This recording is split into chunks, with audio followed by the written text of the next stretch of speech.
Hey friend, welcome to Healthy by Heather Brown. Do terms like mental health, intermittent fasting, and buzzy wellness words make you feel overwhelmed? If you don't know where to start with loving the life you already have and letting your good things grow until they become daily habits, I got you, mama. So join me as we unpack what it looks like to live a life well loved and redefine a new approach to health from the inside out. Think of this space as your girlfriend's group text with the occasional dad joke and point of view from my Yankee hubby, Eric. We promise to give you key takeaways that you can implement right away to pursue health in your mind, body, and soul because God made us that way. Don't stress. Let's hop on this Hot Mess Express together.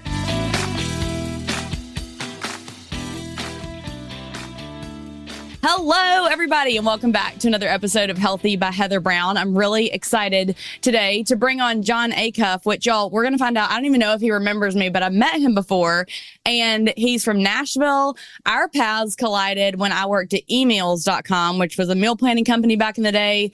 Chris over at Dave Ramsey got us introduced and connected with Jon. Jon's written all these books. His latest book is All It Takes is a Goal. He's a New York Times bestselling author and keynote speaker, and he's a self-proclaimed goal nerd. So while we're talking about goals and like kicking off 2024 strong and trying to be better women in mind, body, and spirit health, I thought who better to have on than the goal nerd? So with all that said, Jon Acuff, welcome to the show. Great to see you. Great to see you again. Yeah, emails was a long time ago. That was like 12 years ago. Oh, yeah. I was a baby. I had no kids yet, like newlywed life, the whole nine. Yeah. So are you in Huntsville? No, Jenny was in Huntsville. I'm in Birmingham, Alabama. Gotcha. Love that city. Great city. My daughter goes to Sanford, so I'm a big fan of Birmingham. That's right.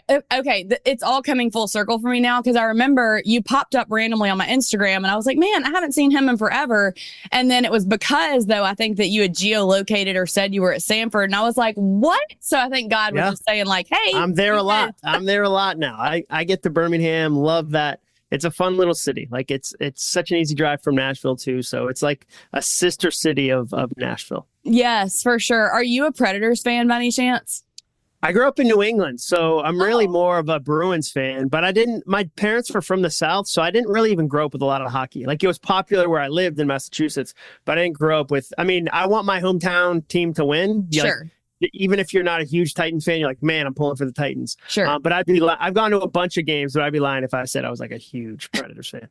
Got it. Okay. So even when back in the day when you were at Dave Ramsey and we would go up there to work with you guys and stuff, my husband and I every year, at least once or twice a year, would get up to go see the Predators play. I grew up in the South cheering on the Birmingham Bulls, which I'm sure no one's heard of if you're not from Birmingham. That's funny. But anyway, so I have a soft spot in my heart for the Predators and for Nashville. And so we love getting up there as often as we can. Perfect. Yeah, it's a fun town, definitely. Most definitely. And it's grown like insanely. I can't believe the explosive growth you guys have had. But Jon, all that, I'm going to bring it back. Tell us a little bit about, for people who don't know who you are and don't know how many kids you have and just more about your history. Fill us in. Yeah. So I've been married for going on 23 years to my wife, Jenny. We both met. Congrats. That's amazing. Thanks. We both went to Sanford, which is where we met. We have two daughters. One's a sophomore at Sanford, and one's a senior in high school. And she's going to Sanford too. So we'll definitely be in Birmingham a lot for the next 4 or 5 years. I spent about 15 years in corporate marketing and then started writing books and giving speeches. And 10 years ago, started my own company. And now I do two things all year. I write books and then I go talk to companies about those books. And I live in Franklin, just outside of Nashville. Okay. I love it so much. Some of our dear friends from Sanford as well live in Franklin. That is such a great little town. We love it. Yeah, it's like a postcard. It's like, I always say it's a Hallmark Channel movie.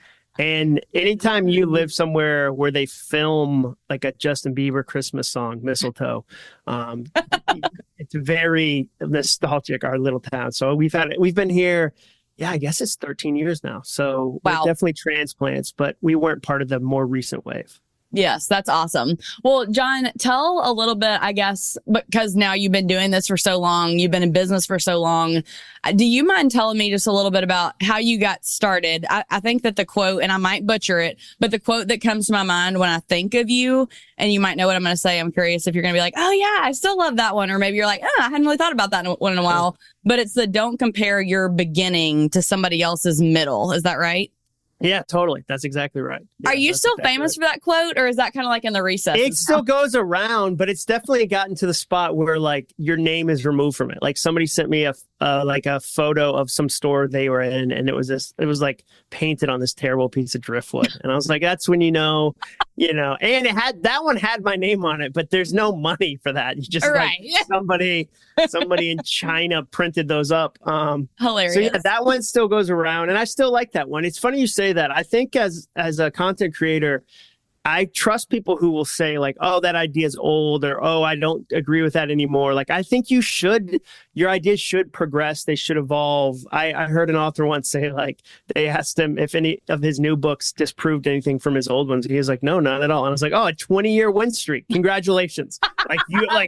you're 20 years for 20 years. Like, I would have much rather him go, yeah, actually this one, looking back on it, I can see different, whatever it was, but that one's is still like one that I get commented on, and it's still one that I believe is 100% true and 100% helpful. Definitely. Yeah, for sure. So will you kind of take everybody a little bit through just your beginning of becoming an author? I mean, that's a big deal, Jon, to go from like these multiple career changes and now to be going into businesses and doing it. I'm just curious, as kind of being inside this content creator world, what did that look like for you? Tell us a little bit about your journey.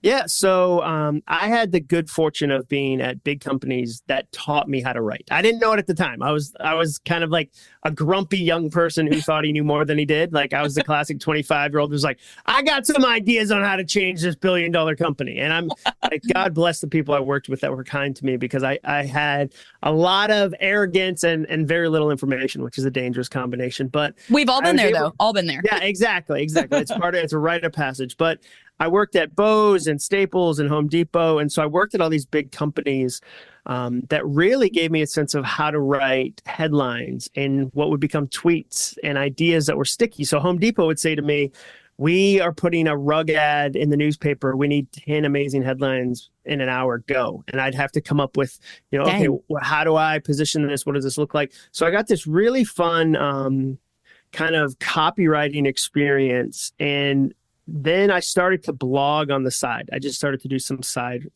writing, some side hustle stuff. I got really fascinated with this guy, Chris Guillebeau, who was writing about side hustles. I got really interested in Tim Ferriss's book, The 4-Hour Work Week, about like all the things you could do. And so I started to do that. And it's like the internet opened up this whole audience that I wouldn't have had access to in the 60s. I would have had to own a radio station in the 60s to reach this many people. And so I started the blog, and that's where I got to write a book. My first book out of that. A publisher essentially said, hey, do you want to turn that into a book? And I thought that'd be really fun. And then from there, somebody read my stuff at Dave Ramsey's team and brought me up to speak. They do a weekly meeting with the whole team. So I did that, I think 3 years in a row. And the third year after that, he said, hey, what if you come work here? I'd love to show you how to do what you're doing on a bigger scale. So That's where our paths crossed. I did that for about 3 years with Dave, and then wanted to start my own thing. I wanted to have my own brand, my own business. And so I started my own company. I guess it's 10 and a half years ago. It was 2000. I think it was 2010, maybe, was when I started it. And so, it's been a really, 2013. That's right. I'm a writer, not a mathematician. So I'm with you on that. Even doing 10 was difficult for my head. It was 2013. That's right. But so I started that, and then continued to write books, and keynote speaking kind of grew out of that, where if you write a certain type of book, it allows you to go speak to certain types of audiences, and then you just kind of lean into that. And so some authors don't like speaking and see it as a necessary evil. I love it. Feel very fortunate that I love both things. I love being on stage. I do my entire year. I always say, like, I spend an entire year for 50 different 45-minute segments, like where I get to be on stage 50 times. And so for me, they feel like two passions that run parallel, and I'm fortunate enough that they intertwine a lot. And so if I graduated college in 98, so that's 26 years ago. So I've been a professional writer for 26 years at this point. That's incredible. Well, when you said that about speaking and how, so many people have a fear of public speaking. I also love it. Love the podcast. Yeah, sure. Love it. But for women that are listening to this, my audience is probably about 90% women, just so you know who you're speaking to. Yeah. Mine's 70% women. Yeah, I get it. Interesting. Okay. 100%. Yeah. Yeah. I'm like, So, there's some psychology there we could dig into. Instagram, podcasts, book readers. Yeah, totally. Yes. So if you were telling a woman, like, hey, even if you're just going to this Zoom meeting, or even if you're just going to be presenting on the oils you're selling or whatever it is, what are maybe like your go-to 3 speaking or confidence Great tips? question. Great question. Practice it. Practice it like a skill. Practice it. I do that. That's a big part of what I do. I do full dry runs every time I speak. Like, even if it's a speech I've given before. So, next week I'm going to Miami for 2 events. I'll do those dry runs this week in the office I'm in. I'll be walking. I'll do it as close to the real thing as possible so that I can get really get it dialed in, so I can really customize it to that client. So I'd say practice it. Like, even if it's a 15-minute Zoom, I would do a dry run. Like, you never want the first time you're saying the words to be the most stressful time. Like, practice it when nobody's there. So for me, it's practice. It's also about being deliberate about the content, not overstuffing the message. And then the last thing, it feels like a cliche, but I think it's practical, is to be yourself. And what I mean by that, a practical version of that is, like, people say to me, because I use a lot of humor, they'll be like, well, do I have to be funny? And I always say, be your type of funny. Like, if you're dry at a dinner party, be dry. If you're sarcastic at a dinner party, be sarcastic. If you're all over the place and if you're high energy, hijinks, whatever, be that. The problem is, when you think you have to be funny, you look up a joke and you say it, and it doesn't feel like you, and it feels like you've got a wig on for somebody else, and it's not authentic to you, and audiences can tell, oh, this isn't who this person really is. Oh, so that's got to be the worst feeling, like falling flat, like, oh, brutal. Yeah, but that happens constantly. That happens constantly. So I think those 3 things is what I'd say to somebody who was like, okay, I want to be a little better at speaking. Yeah, that's really good. Now, I'm going to transition you a little bit into goal setting. So, Jon, a lot of my platform is that we talk here about being healthy in mind, body, and spirit, and how one affects the other. And so while most of the people listening to this are believers, I guess I'm just curious, because you do talk so much about goal setting. What do you do that's healthy in your life? Mind, body, spirit. I'm just curious to hear that first. So you mean like the body side of things? Like all of it. I'd love to hear if you're like, I go work out here. This is my physical health. Like, check the box that I got to do to feel like me. This is my thing that I do for my mind, et cetera, et cetera. Totally. I mean, I have probably at any given point 15 to 20 things I'm working on. So heck yeah. I have 5 big games that I think most of life fits into. One is relationships, one is financial, one is career, one is fun, and one is health. And so those are kind of the big buckets I play in. And so if I went through them, let's just take health. So I know this year I'm gonna move my body 1,100 miles. So I'm gonna do 450 miles of walking, 650 miles of running, and I'm on track for both of those right now based on my Strava numbers. I'm going to do 144 CrossFit workouts. So that roughly 12 a month. So I'll do 144 CrossFit workouts. I'm going to be outside for probably 700 to 1,000 hours total. So I'll have outdoor time of 700 to 1,000 hours.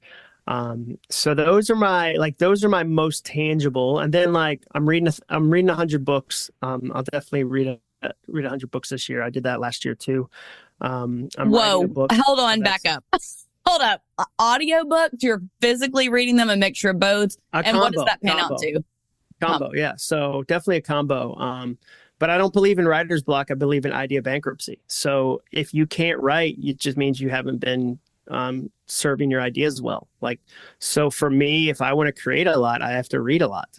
So I'll do that. That'll be another one of my goals.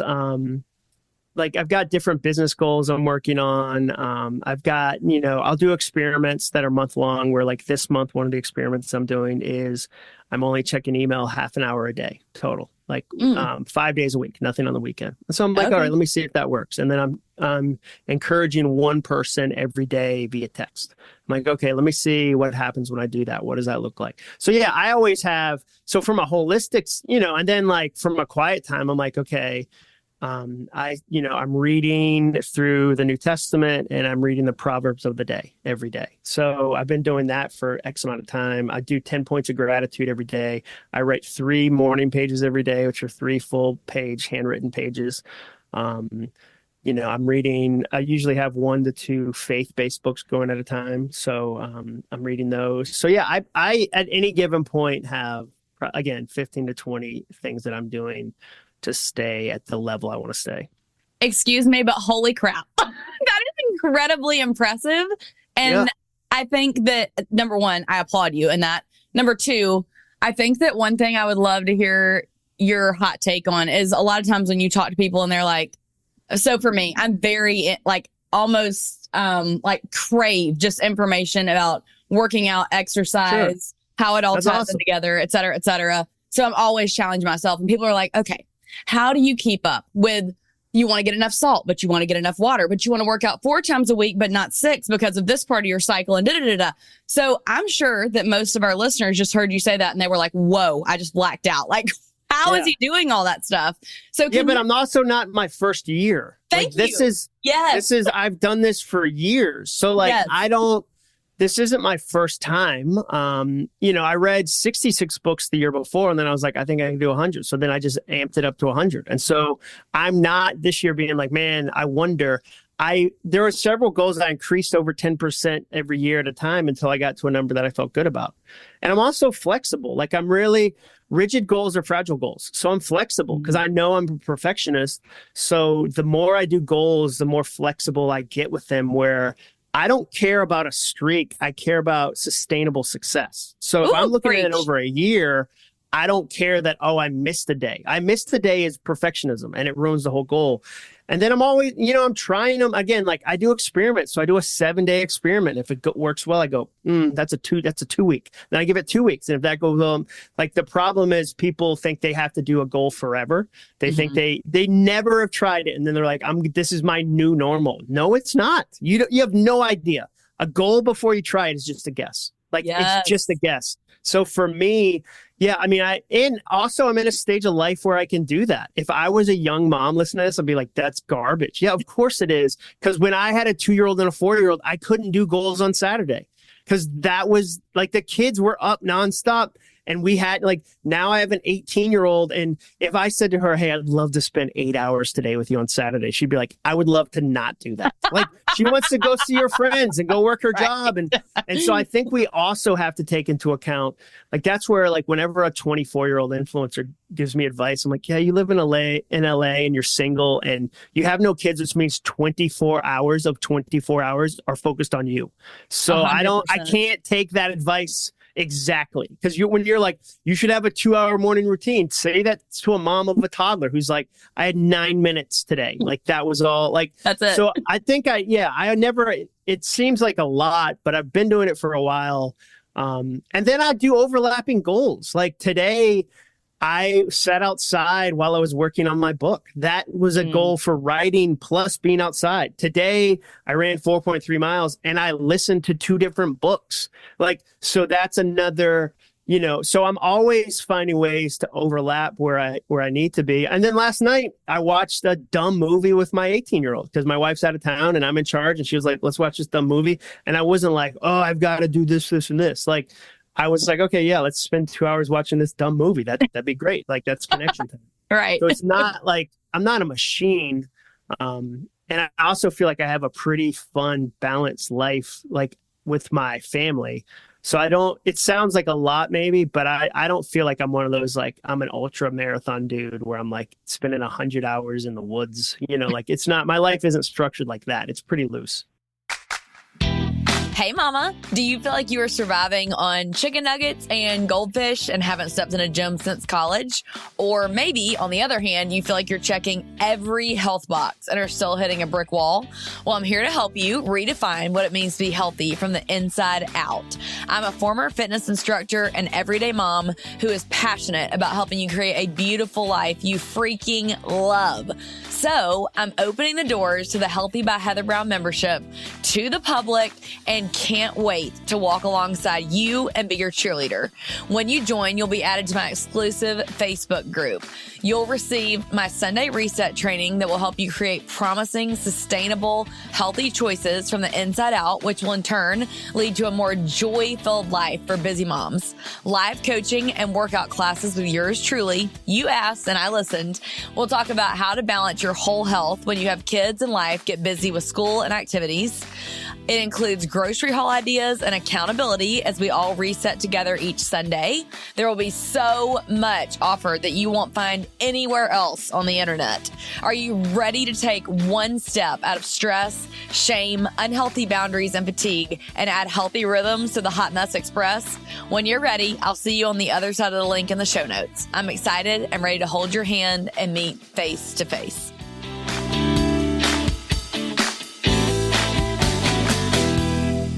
I will say you've brought this up several times and I talk about this often. It's definitely been a goal of mine for us to get outside more. But for people that are maybe hearing that concept for the first time or just being like, I've heard that on the internet, but why do people keep saying 1,000 hours outside? Do you mind expounding on that? Yeah, it's just, I'm such a fan of this concept. And it's a woman named Jenny Urich. She created it. She's fantastic. She's a mom and a CEO and a writer and she's just fantastic. So all credit to her. I had her on my podcast. I was on her podcast too. And that's her whole thing is 1,000 hours outside. So if you go on Instagram, she's got 600,000 followers, huge movement. I paid for the app. She has an app and I was like, I'm getting that app. And so her thing was the way she frames it, I love, she said, people tell her it's the best challenge they didn't finish. And she said, they'll go, I did 400 of 1,000 hours. So some people could say I failed, but I wouldn't have done those 400 hours without the challenge. So it's a win. So yes. if I only get 600, I got 600 hours outside. That's crazy. I know right now I'm at 51 for the, X amount of time that we've had the new year. So I'm okay, I know I'll catch up some in July, it's February. It's not less fun to be outside. But so, she just, as a busy mom years and years and years ago, fell in love with being outside and what it did for her kids versus being on screens and kind of that whole world. And so she started to teach it to other people and it just grew from there. So, that's a new goal for me. I've never done that one. And so, but I'm I'll give it a try. Why not? Sure. Let's go. Why? Again, if it's a goal, if it's a personal goal, I really feel I can't fail it. Who am I failing? What? There's no boss. There's no, if it's a work goal, that's different. If you have a work goal and they're you have to hit these numbers, you could get fired. I'm in charge of this. Who is going to get, my wife won't get mad. My kids won't get mad. There's not a committee. Nobody is going to be man, that Jon Acuff blew his outside goal. He really failed it. It's a personal goal. It should be fun. So the problem for me is a lot of people get legalistic when they do goals and it sucks all the joy out. And then they see other people and they're I don't want to be like that. It's very older brother and the prodigal son, the way some people do their goals. So for me, I'm I want it to be fun and loose and productive. I get a ton done, but if it's not fun, what's the point? Yeah, 100%. I am curious because I have not heard anybody talk about having almost a fun section of their goals. Are you just saying that you, in your mind, think, I want my goals to be fun? Or do you even have a fun section of goals you're trying to hit each day? Yeah, so I have, for me, the reading definitely fits in with some of my career. I'm reading nonfiction books, but I read a ton of fiction. I'm reading a bunch of Tony Hillerman right now, this writer who writes about Native American fiction, which is fascinating to me. And so that, I wouldn't say oh, that's real. I'm going to write a book about that. I'm just man, that's really interesting. The way he thinks, the way he communicates. So no, I try to have, even being outside, I know it'll be healthy for me, but it's really more fun. Another one would be, I use this app called Fantasy Hike where it tracks your walking as if you're returning the ring to Mordor in Lord of the Rings. And that's awesome. The quirkiest thing ever, but I love it. And it gives you updates hey, you're at this part of the journey. And it maps it. And as somebody who read the Lord of the Rings, oh, I can get on board with that. Where I would never put that into a different cat. That's a purely fun thing for me to be and then the other thing is some goals are lifestyle goals and some are events. So there's event goals that happen one time. Like you go, I want to travel here. That's an event. That's a fun goal to me. If I say, I want to go hike with my buddy Charlie. Like, yeah, again, I might get some exercise out of that, but that's fun. Or if I say, I want to save up for this purchase, like if it's a fun thing, that's fun. So like, I always think you should have a category of fun goals in there, just because I think it keeps you from becoming too rigid. Will you tell me then, where is your favorite fun place that you've traveled to purely for you? And then where would be you and Jenny's favorite, maybe couples trip, or the two of you? Yeah, that's a great question. I loved Santorini. Like Santorini. That's on my bucket list. Yeah. It's one of the few places I've been to that looked even better than Instagram. Like there's places you get to and you're like, ugh, this is not as cool as Instagram, because Instagram kind of ruins things. But like Santorini was better. I was like, oh my gosh, like it was hard for my head to understand it. So that's definitely one of them. And then we went and stayed in Flagstaff last May, and Sedona was like another planet. Like I'd never been to Sedona. Yes, Eric and I went last year for our wedding anniversary. Yeah. Incredible. Yeah. So we hiked 48 miles that week, and like Flagstaff was amazing. And so I think about it like, could I live here? Like, I love where I live. I feel so content where I live. But it's always fun to be like, there's some places you visit and you're like, yeah, that was nice. That's okay. But like, there's somewhere you're like, man, Flagstaff would be dope. Like, it's got a college town, so it's young, there's a ton of young people. You can ski in the winter. They have a ski mountain. You can hike. You're so close to Sedona. If you really needed to fly, you could fly out of Phoenix without too much trouble. Like, I was like, oh, I get why people love this place. So yeah, those are two. And then the third, because you only asked for one, but third is Acadia, and up in Bar Harbor, Maine. Oh, so okay. Acadia, like it's a national park. It's amazing. Mount Desert Island is actually what it's called. So yeah, that part of Maine is unbelievable. So yeah, Acadia is definitely on the list. That's awesome. So are all those trips that you and Jenny did, or are some of them better for couples versus just you went with guys or what have you? No. I don't do a ton of guy trips because I travel for a living. Oh, so like for me, I do 40 to 50 gigs a year. So like it'd be really hard if I was like, hey, by the way, I'm also going to fish for 3 days. Like she'd be like next week I'm doing Miami twice and I'm going to get another gig. And so like, no, I really don't do a ton of guy trips. Like my life isn't structured that way. But Jenny and I would say we did Santorini together as a couple, and then we did Flagstaff and Acadia as a family. And then we're empty nest come August. So she'll go with me on speaking engagements too. Oh, that's awesome. Now, I am curious because we are doing this as the spiritual health season and you travel a lot. Do you and Jenny have any boundaries that you put around, like, hey, Jenny, when I'm traveling, I want to do this to be able to communicate better in our marriage, or these accountability things? Because I think that that's a really tough spot that a lot of marriages find themselves in. And you guys have obviously been doing this for a while. So how does that look for you guys? I would say one of the best things early on when I started to travel, because I went from no travel to like 60 days a night or whatever it is, which is a big jump, 0 to 60. And I was like super guilty about it. And I would tell the kids, like, I'll be home in 4 sleeps. And I would like go, I'm so sorry. And Jenny pulled me aside and was like, they don't even know to be sad. You're teaching them to be sad. Because kids' brains work on mirror neurons. So they'll mirror what you put to them. So when you as a mom go, I'm so sorry, I'm a terrible mom that has to leave you, I'll be gone. That ruins that kid. And then you've ruined them before you travel. So Jenny was like, you get them sad and then leave. That's garbage. She was like, we want you to do your job. Go do, like, we love that you're good at your job. Go do it. We're so proud of you. That's the attitude we're going to have in this house. Like, go crush it. Go Jenny. And she said, and when you do, we'll connect it to other things. So we make a very big point of going, hey, remember when I missed that thing last May because I was in Oklahoma? Well, that helped us go to Disney. Those things are connected. The reason we're able to do this. And then the other thing is, when you do that as a parent, you teach your kids that work is a monster, and you demonize work for 18 years. And then you're surprised your kid doesn't want to get a job after college because you've spent 18 years going, travel is the worst, work is the worst, I'm terrible. And so like we really reframed how we talk about travel. We stopped demonizing it. We stopped ruining it. And Jenny was the one that led that. And I think that's okay. Go Jenny. Yeah, that's a huge mistake parents make and couples make. The second thing, I I mean, we're deliberate about small stuff. Like my trips are one night, usually. So I can't, like, the people I have great empathy for, like if you're a consultant and you're gone Monday to Friday every week for 4 months, like that's a lot of travel. Like, but for me, it's like I'm gone one night at a time. I come home. So the travel isn't, or I live in Nashville where musicians go on tour for 4 months. Like I have a lot of empathy for people that I would say travel a lot.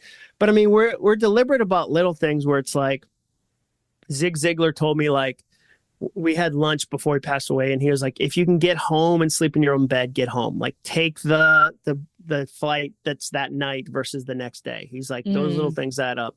And then stuff like, I wouldn't have a drink on the road. Like, I won't have a beer by myself at a hotel bar because that goes nowhere good. So, like, little things 100%. Like that where I'm like, there's no, like, if I'm out traveling, I'm being smart about running and all the stuff. Like I'm doing the same things I do at home to stay kind of in the zone. So I would say that, but it hasn't. And again, it's easier now because our kids are older. I think when they were younger, I had to be more deliberate about which things I said yes to and no to. And now I'm able to say more yeses. So like an example would be when my daughter was in high school band, they would play on the Friday night football games. I would try to not speak on Friday nights. Like as in the fall, I would go these six Fridays I'm protecting. Or like right now, the last 2 summers, I haven't done anything in July. I took July off, and that, so I'll say no to events in July because we take a month off and go out of town. And so I try to, create some space that way, but you figure it out as you go, really. Yeah, I love that so much, Jon. Well, I know we're quickly running out of time, so I'm going to ask you one more question. And that question is something I ask every guest. And I'm very curious to hear your answer. And you can even answer it in multiple ways or multiple time frames. I probably will. I'll allow it. I told you like 7 places to visit. So I'll probably, go over on this one too, huh? Yeah. This question is, how do you reset? How does Jon Acuff reset on a day-to-day or week-to-week basis?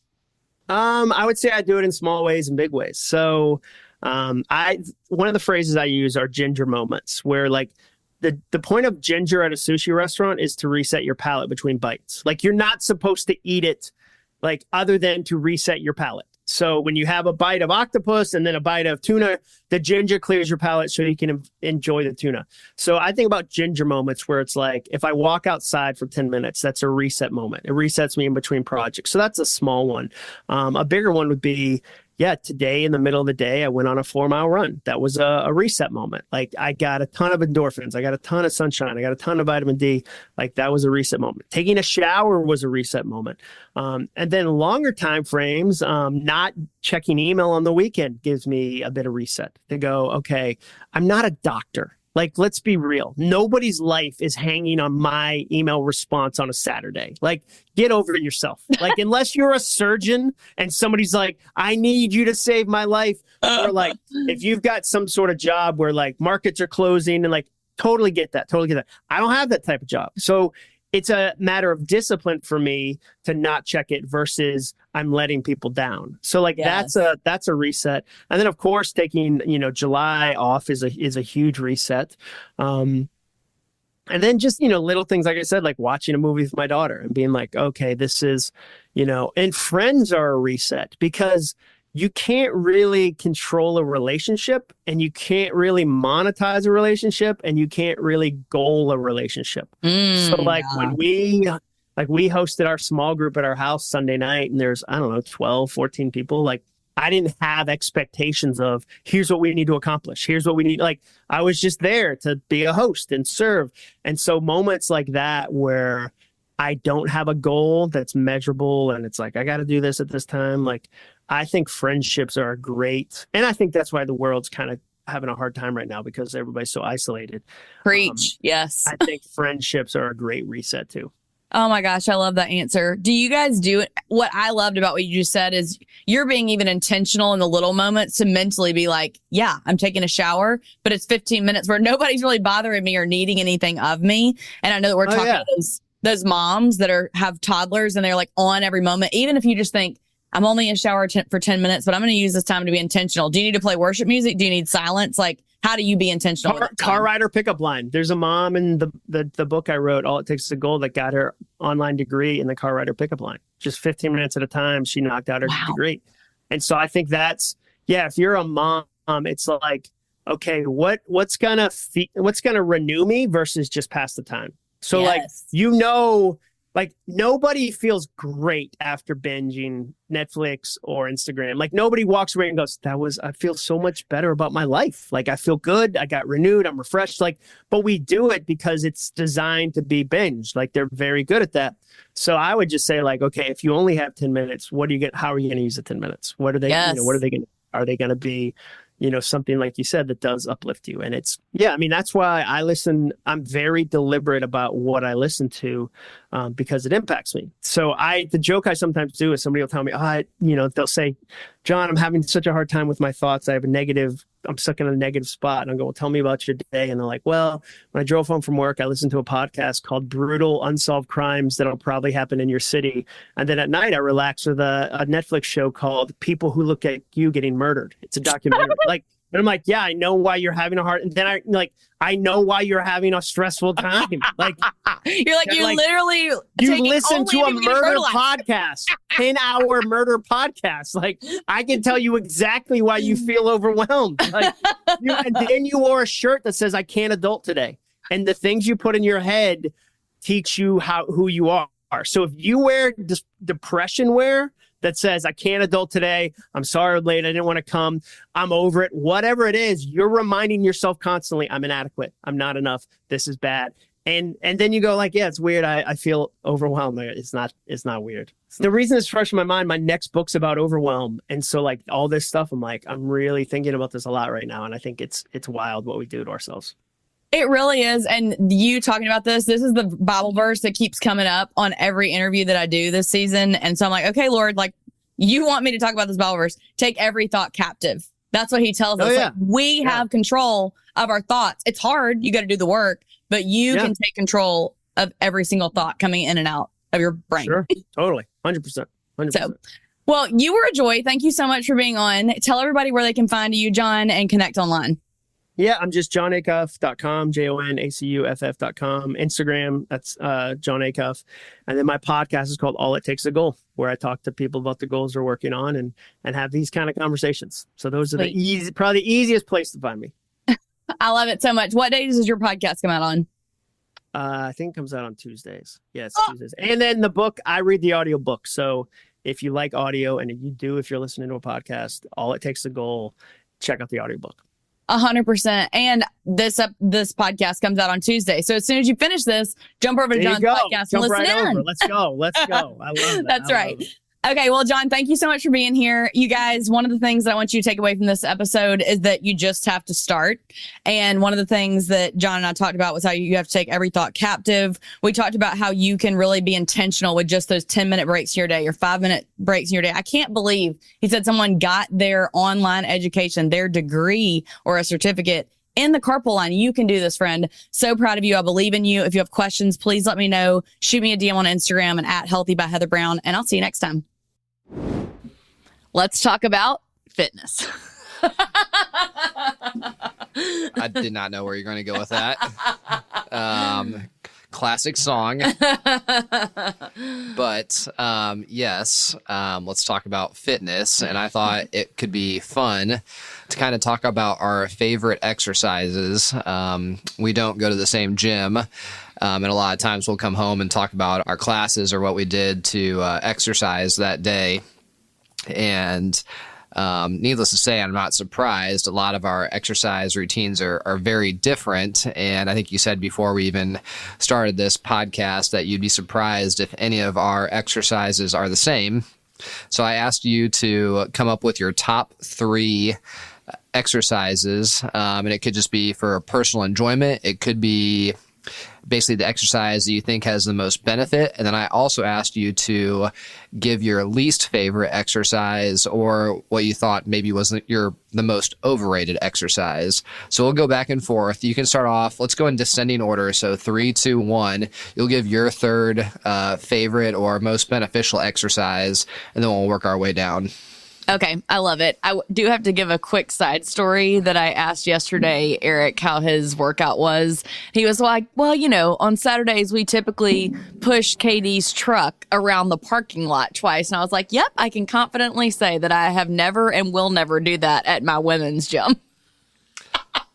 We do that, especially when the weather gets nicer, and it's usually 3 people total pushing his truck.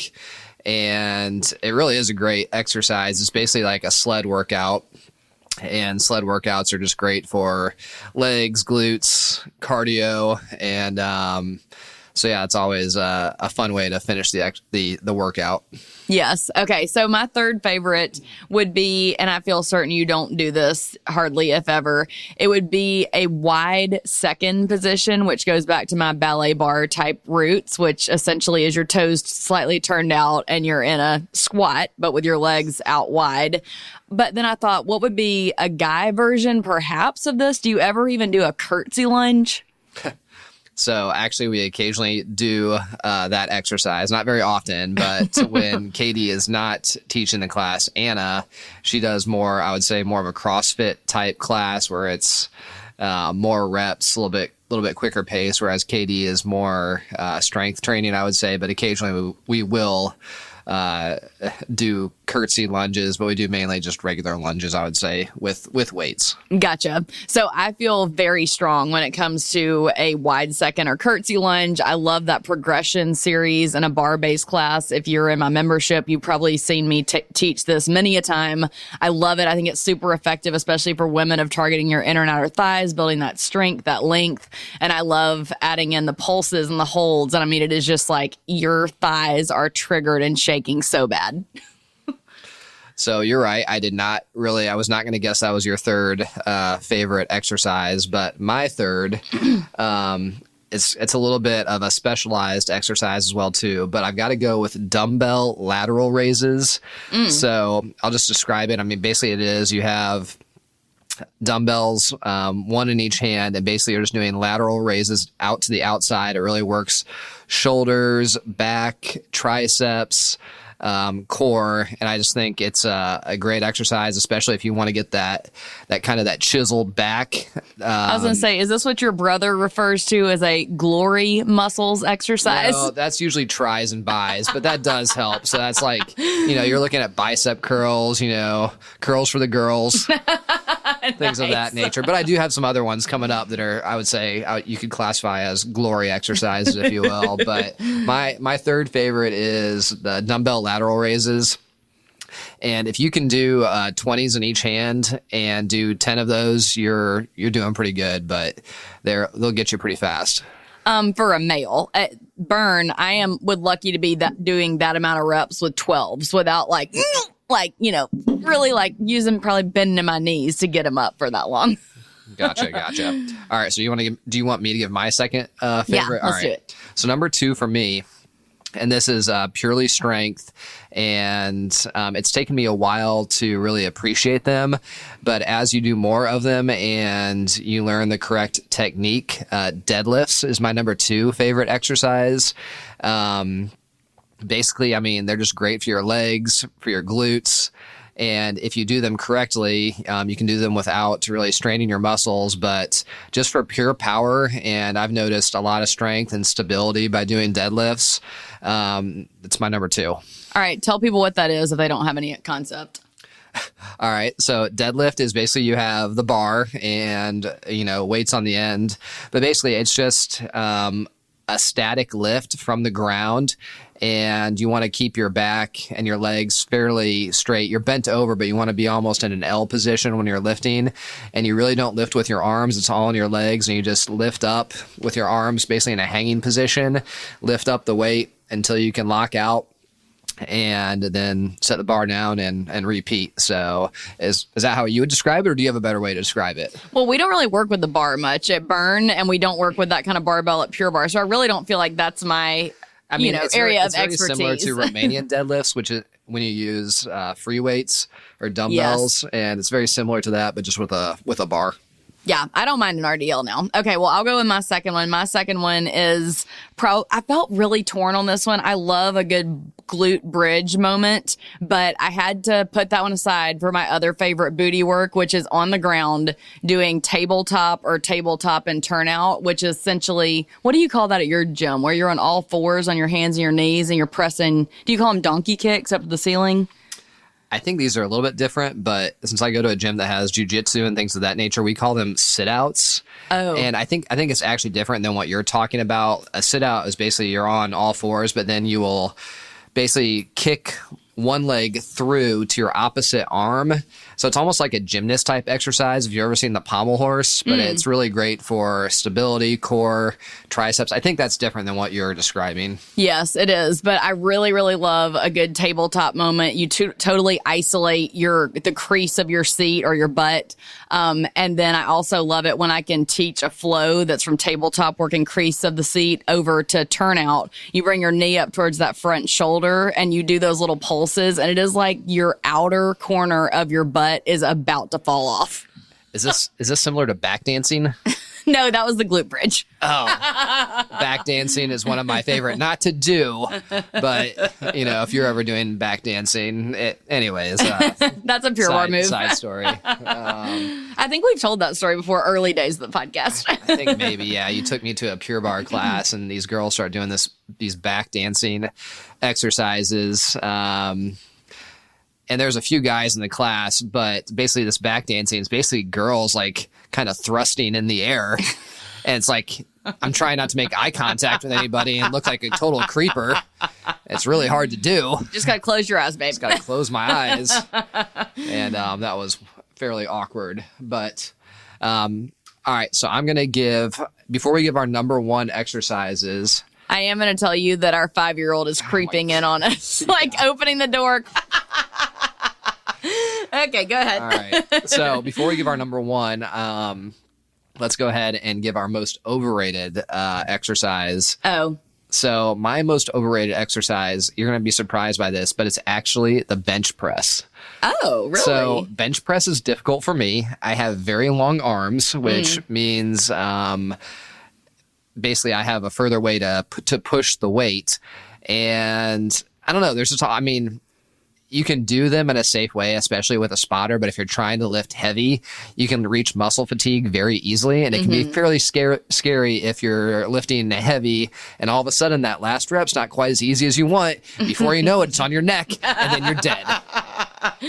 Well, I hope you get a spotter, babe, when you're feeling that way.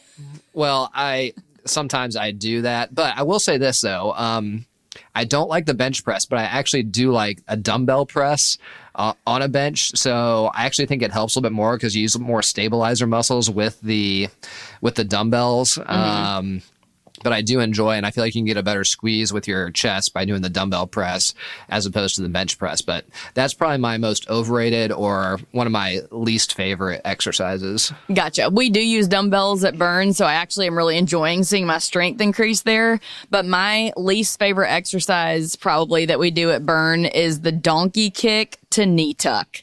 Way too much up and down. I'm nauseous before I'm halfway done. They're yelling at you to go faster, and it just feels like, really? Is this the best move for my 38-year-old body to be doing over and over and over again to exhaustion?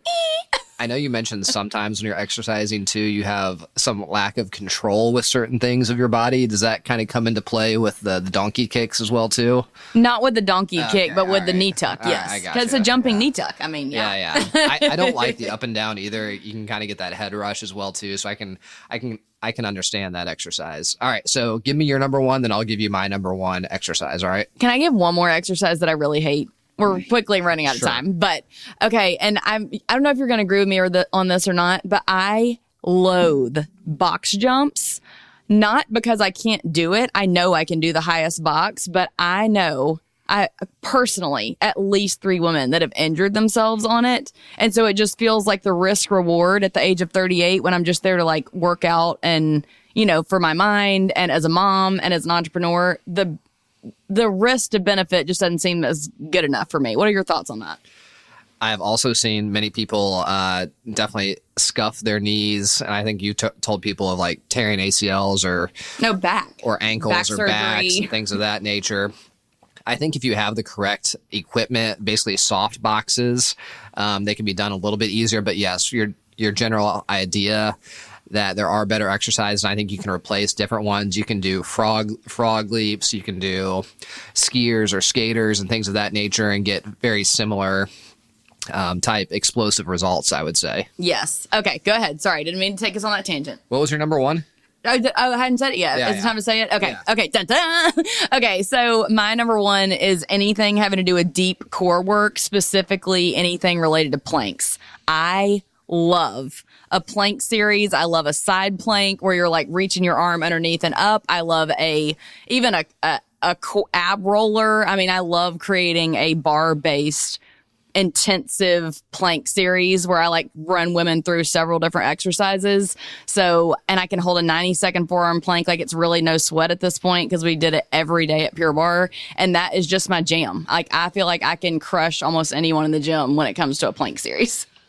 So do they ever put weighted plates on your back when you're doing the planks? Because at our gym, sometimes we'll see how many planks you can get on your back and hold it for how long. So yes, yeah. I think the longest I've ever made it in a plank off at the gym, which we haven't done this in a long with time. Weights? No weights, but I have made it. I've done it with weights before, but I want to say I made it almost 10 minutes. That's a long time. Long. I don't know if I could do that. But anyways, my number one, that's a very good exercise. It's the ultimate glory exercise, I would say, is my opinion. But number one for me has got to be the pull-up and the chin-up. Every woman's least favorite. It is an ultimate glory, just alpha exercise. And I am great at them as well, too. How many can you, pump out real quick? Chin-ups about 25 and pull-ups. These are legit pull-ups. Probably about no kipping. About 16. Wow. But the way you know me. Look at my body. I'm like lean and mean. I was built for pull-ups and long distance running. But the real alpha move is when you strap extra weights onto your waist and then you do pull-ups with it, and then everybody at the gym looks at you, and then you throw down a one-arm pull-up, and it's just like game over. It's just, but... Hold on, are you doing this at the gym? A one-arm pull-up in front of the guys? Yeah, for sure. Okay. Why not? But I will say, in all seriousness, for core, for back, for arms, shoulders, it works everything but your lower body, and it is the best glory exercise. And I challenge anybody to a pull-up contest. Eric's ready to take y'all on. Yeah. I literally just got to 3 with kipping. So, That is, you got to start somewhere. That is good. But anyways, that was a fun conversation. I felt like I learned more about your preferences when working out, and hopefully you learned a little bit about mine. Definitely, but I already definitely knew your number one. I was well aware that you were going to crush that. Thank you. Yep. All right. Well, we love you guys. We'll see you next time. Bye.